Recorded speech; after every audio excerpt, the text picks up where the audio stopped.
Now that we've seen that presentation, we now open the floor to some questions that you might have. Myself, I am Jerry, I am the economist. I'm Joseph, the developer. Stefan, the planner. And I'm Jarryd, also the planner. This is a question for the planner. I look to drive my Prius to the parks, Royal Park, on the weekend. I was just wondering, during construction and after it's completed, how much of the park is going to be affected, and can I still drive my Prius there? Thanks for the question. As Parkville is part of Melbourne's plan and as employment hub and is going to be going through substantial growth, additional parking will be added. For your second part of the question, the park, as it is 170 hectares, Royal Park, 1.36 hectares will be used, and that equates to 0.8% of the overall park. And as you can see, that is not much considering what we're going to be planning for the future. So thank you. Now, I grew up in this house and I don't want to move. So what the am I supposed to do? Where am I going to move? Yes ma'am, you're not the only one in this situation. We'll be taking around 105 different properties and replacing them.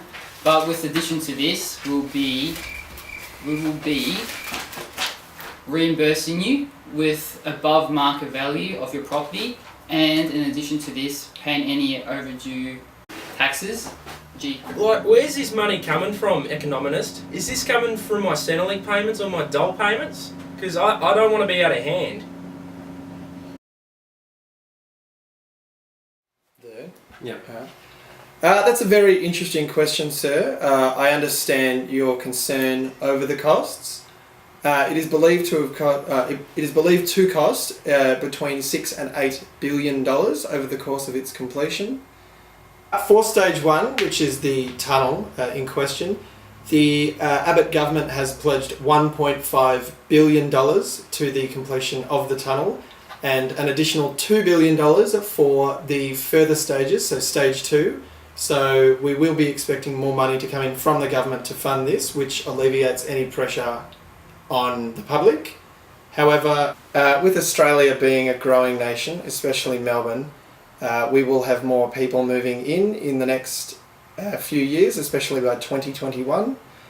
And with this, there will be the additional funding from anyone that moves into Melbourne who then goes to use the road as well. So that will aid you and other citizens of Melbourne with the payment in the public section of this completion of the tunnel.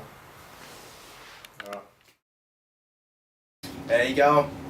As a truck driver, I'd like to know how much I'm going to be paying for these roads, because the toll roads already cost too much, and I don't want to be incurring any more costs around here.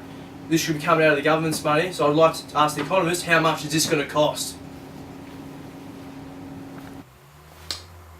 Thank you for the question, sir. I can understand that tolls become quite a burden on people such as yourself, as you're often driving through them. However, we are still in speculation of what the costs per trip will be.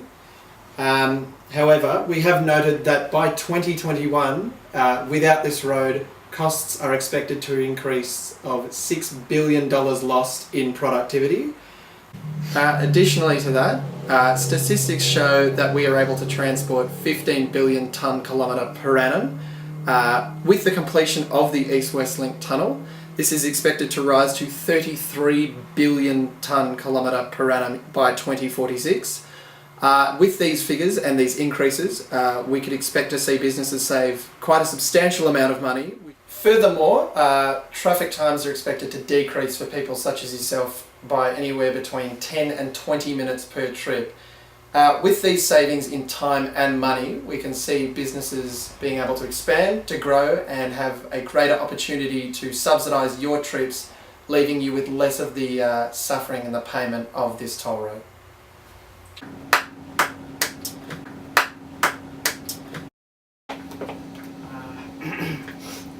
I got a question for you, bro. My time is very precious, and I'm wondering how long is this gonna take?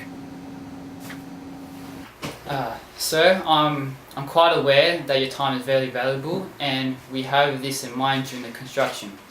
However, a project of this magnitude is bound to take quite some time.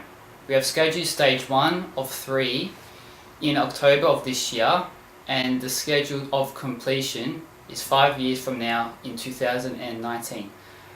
Obviously this project has a big priority, and we will keep this in mind during construction, and I hope we can finish this as soon as possible.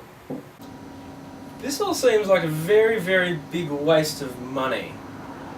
Why don't we just go with the Doncaster link and rail? Thanks for the question, which is a very good one, and it gets asked a lot about in regards to the feasibility of this tunnel. I'm not denying that we do need a Doncaster rail, but priority overtakes. Reiterating the fact about the freight industry and how growth is affecting that. The tunnel isn't just going to be helping people commuting into the city, but it is travelling across the city, will alleviate traffic on a broader scale, not just worrying about going into the city. As the city grows, the CBD will be pushed out, and travelling around the city will become even more difficult. So the need for moving west to east is just important, if not even more important, and this is why we are doing this today.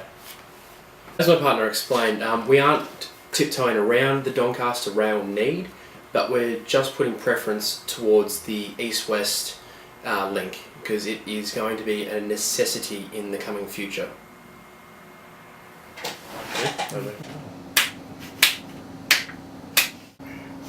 I have a business down on Alexander Parade. With this new tunnel, is this going to affect foot traffic to my business?